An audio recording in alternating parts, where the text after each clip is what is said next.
बातमीला सत्याचा आधार म्हणजेच निर्भीड विचार. एकच लक्ष, 40 वर्षे निष्क्रिय आमदार के.सी. पाडवी यांना हरवणे. फक्त के.सी. पाडवी यांनी गेली 40 वर्षे केवळ काँग्रेस पक्षाच्या नावावरती निवडणूक लढवली आणि काँग्रेस पक्षाच्या जीवावरती ते निवडून आले. निवडून आल्यानंतर ते मुंबईला राहायला जातात. निवडणूक जवळ आली की ते गावाकडे प्रचाराला येतात. असे 40 वर्षे के.सी. पाडवी यांनी दडगाव, अक्कलकुवा या भागाचा पूर्णपणे सत्यानाश करून ठेवलेला आहे. म्हणून जोपर्यंत हा निष्क्रिय आमदार बदलत नाही तोपर्यंत दडगाव, अक्कलकुव्याचा विकास अशक्य आहे. या भागाचा विकास व्हायचा असेल तर नवीन लोकांना संधी द्या, आपोआप तुम्हाला विकास दिसेल.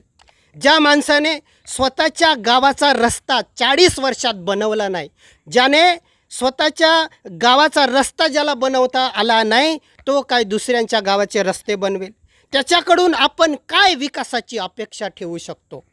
जिकडे तिकडे तुम्हाला भंगार रस्ते या भागामध्ये बघायला मिळतील, खड्डेमय रस्ते बघायला मिळतील.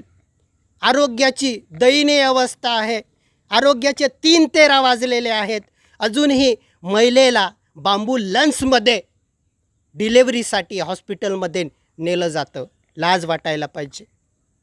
40 वर्षाच्या या कालावधीमध्ये के.सी. पाडवींनी आमच्या या भागामध्ये साधा एक छोटा उद्योग ते आणू शकले नाही, कारखाना ते आणू शकले नाही. आमच्या मुलांना कसा रोजगार मिळेल? अजूनही रस्त्याचा प्रश्न सुटला नाही, आरोग्याचा प्रश्न सुटला नाही, रोजगाराचा प्रश्न सुटला नाही. हे सगळे प्रश्न गंभीर असे या भागामध्ये आहेत. म्हणून हा निष्क्रिय आमदार या भागामध्ये बदलणं पहिले गरजेचं आहे.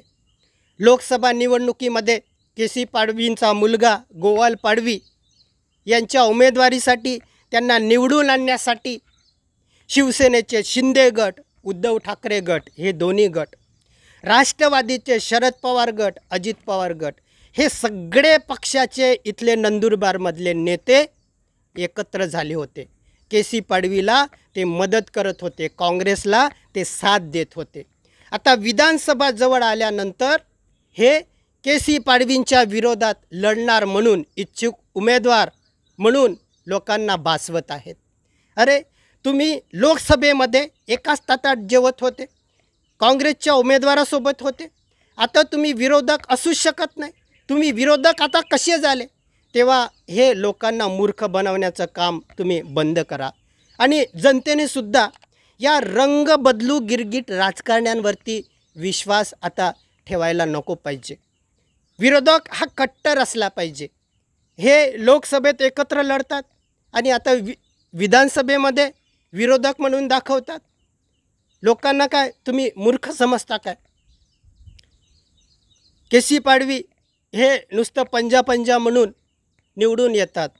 लोकांना माझं हे सांगणं आहे, जनतेला आवाहन आहे की तुम्ही नुसता पक्ष बघू नका, माणूस बघा.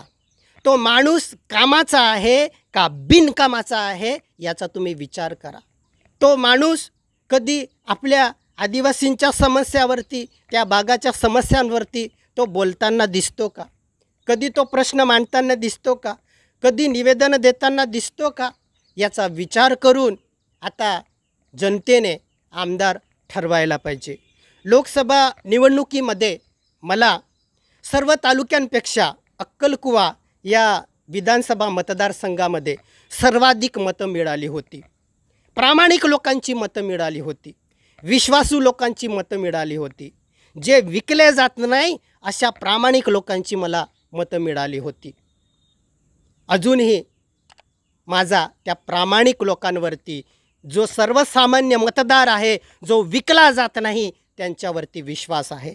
त्यांच्यावरती विश्वास ठेवून मी ही निवडणूक लढणार आहे. जे 100-200 रुपयामध्ये विकले जातात, जे दारूच्या बाटलीवरती विकले जातात, त्या मतदारांवरती माझा अजिबात विश्वास नाही, त्यांच्यावरती भरोसा नाही. परंतु अजूनही सर्वसामान्य जो मतदार आहे तो जागृत आहे, तो विकला जात नाही. माझ्यासारख्या उमेदवाराला तो मतदान करतो. म्हणून काय या विधानसभेमध्ये बदल घडवायचा असेल तर प्रामाणिक उमेदवार निवडून येणं गरजेचं आहे. प्रामाणिक लोकांनी प्रामाणिक उमेदवाराला मतदान करणं गरजेचं आहे. आणि म्हणूनच मी जे निष्क्रिय आमदार आहेत, ज्यांच्यावरती आपण कोणी विश्वास ठेवू शकत नाही, त्यांना हटवण्यासाठी स्वतः या मैदानात उतरणार आहे, निवडणूक लढणार आहे. आपण मला साथ द्यावी असं मी आवाहन करतो. मी लढायला तयार आहे. तुम्ही मला साथ द्या. लढेंगे जितेंगे. जय हो.